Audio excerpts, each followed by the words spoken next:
క్రీస్తునందు ప్రియమైన వాళ్ళారా, శుభాలు. ఎలా ఉన్నారు? బాగున్నారా? నిన్నటి దినము ఎలా గడిచింది? ప్రభువుకు మహిమకరంగా జీవించారా? జీవించినట్లయితే ఆయనకు స్తుతులు. లేని ఎడల ఆయన మనల్ని క్షమించునుగాక.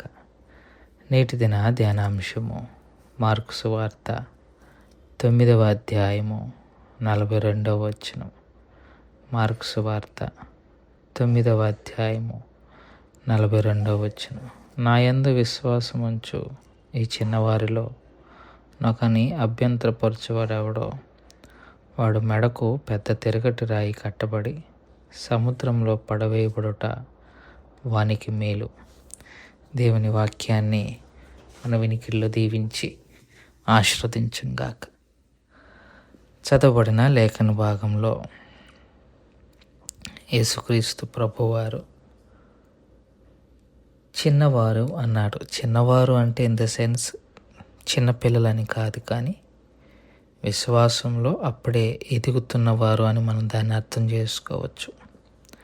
విశ్వాసంలో అప్పుడే ఎదుగుతున్న వారిలో ఒకరిని అభ్యంతరపరచువాడెవడో అన్న మాటను యేసు ప్రభువారు ఇక్కడ జ్ఞాపకం చేస్తున్నారు. అభ్యంతరపరచటం అన్నది 3 రకాలుగా ఉంటుంది. ఒకటి, నేరుగా అతన్ని ఇబ్బంది పెట్టడం, నేరుగా అతన్ని పాపం చేసేలాగా ప్రయత్నాలు చేయటం, తప్పుల్లో పాలుభాగస్తులను చేయటం నేరుగా. రెండవది ఇండైరెక్ట్గా అంటే మనం కనిపించం కానీ అవతల వాళ్ళని ఇబ్బంది పెట్టే ప్రయత్నం చేస్తాం. మనమేమి కనబడం, కానీ అవతల వారిని విశ్వాసం విషయంలో బాధ పెట్టి ఇబ్బంది పెట్టే ప్రయత్నం చేస్తాం. ఇక మూడోది ఏంటిదంటే మనకెందుకు లేని సైలెంట్గా ఉంటాం, హెచ్చరించం, పట్టించుకోం. అది కూడా అభ్యంతరపరచడంలో ఒక భాగమే. ఇప్పుడు అవతల వారు తప్పు చేస్తున్నారు, అది కరెక్ట్ కాదని తెలిసినప్పుడు దాన్ని ఏదో ఒక విధంగా అతనికి చెప్పాలి, ఖండించాలి. అలా చేయకపోవటం కూడా తప్పే. సో 3 రకాలుగా మనము పాపంలో మనల్ని ఇబ్బంది పెట్టే ప్రయత్నం చేస్తాం. ఒకటేమో డైరెక్ట్గానే పాపంలోకి నెట్టేస్తాం, వారిని విశ్వాసంలో నుంచి బయటకు లాక్కొస్తాం.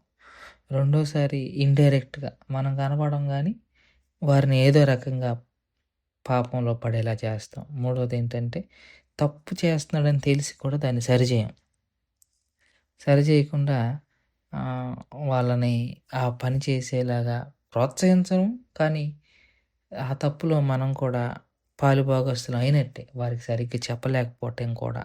జాన్ మెకార్థర్ అనే దైవజనుడు 4వ విషయాన్ని కూడా జ్ఞాపకం చేస్తాడు. అదేంటంటే 4వ అంశం, మనం తప్పు చేసి అవతల వారిని తప్పు చేసేలాగా ప్రోత్సహిస్తాం.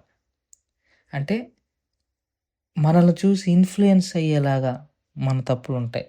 మనకు తెలియదు మనల్ని ఎవరు ఇన్ఫ్లుయెన్స్ అవుతున్నారో, మన ద్వారా ఎవరు ప్రభావితం అవుతున్నారో మనకు తెలియదు. కానీ మనం చేసే చేష్టలు, మనం చేసే వ్యవహారాలు అవతల వారిని ఆ తప్పులు చేసేలా ప్రోత్సహిస్తాయి. సో మొత్తంగా చెప్పుకోవాలంటే 4 రకాలుగా మనం అవతల వారిని పాపం చేయటానికి అభ్యంతరపరిచేలాగా, లేకపోతే విశ్వాసంలో అవతల వారిని అభ్యంతరపరిచేలాగా ఉంటాయి. ఒకటి, డైరెక్ట్గా వారిని పాపం చేయిస్తాం. 2, మనం కనబడం కానీ వారిని పాపం చేయటంలాగా ప్రేరేపిస్తాం. 3, అవతల వాళ్ళు తప్పు చేస్తున్నా పట్టించుకోం, ఆ తప్పును వాళ్ళని చేయనిస్తాం. 4, మనం ఎగ్జాంపుల్ సెట్ చేస్తాం అనమాట. అబ్బా ఇలా చేయొచ్చు, అలా చేయొచ్చు అని. పాస్టర్ గారు నేను అన్నాను, వాక్యం చెప్పి బయటకు వచ్చి సిగరెట్ తాగాను అనుకుందాం. ఎవరికి తెలీదు, ఎవరు చూస్తున్నారో తెలీదు.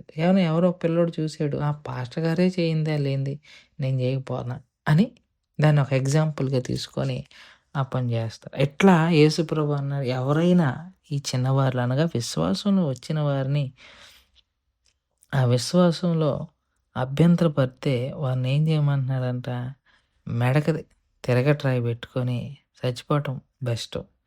వాడు సముద్ర గర్భంలోకి ఎళ్ళిపోయి చచ్చిపోవటం పెద్ పడవేయబడుట మేలు అన్న మాటను యేసుప్రభువారు ఇక్కడ జ్ఞాపకం చేశారు. సో, తిరగటి రాయిని మీదేసుకొని చచ్చిపోవటం. తిరగటి రాయి అంటే అవతల వారిని పాపం చేసి బ్రతికే కన్నా చచ్చిపోవటం నయం అన్నది ఇక్కడ ప్రభువారి ఉద్దేశం. అంటే అవతల వారు పాపం చేయటానికి ప్రోత్సహించేవాడు రెండొంతల తప్పు చేసినట్టు అని యేసు ప్రభువారు. అలాంటోడు బ్రతకటం కన్నా చనిపోవటం నయం.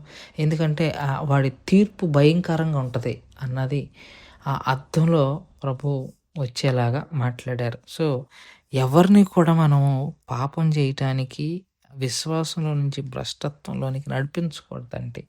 అది క్షేమం కాదు. అట్టి విషయాన్ని మనము విడిచిపెట్టవలసిన వారమై ఉన్నామని ప్రభు పక్షంగా విజ్ఞప్తి చేస్తూ ఈ మాటల్ని ఇంతటితో ముగించుకుంటున్నాను. దేవుడు దీవించి ఆశీర్వదించును గాక. ప్రార్థన చేసుకుందాం. మమ్మల్ని మిక్కిలిగా ప్రేమించిన మా ప్రియ పరలోకపు తండ్రి, మీ పాదాలకు స్తోత్రాలు. చెప్పబడిన వాక్యాన్ని బట్టి మీకు స్తోత్రాలు. విన్న వాక్యం మా హృదయంలో భద్రపరచుకొని వాక్యానుసారంగా జీవించగలిగిన కృపాభాగ్యం నాకు మాకు అందరికి దయచేయగలరని మనవి చేసుకుంటూ యేసుక్రీస్తు ప్రభు వారి పునినామములో అడిగి వేడుకుంటున్నాం తండ్రి. ఆమెన్. God bless you.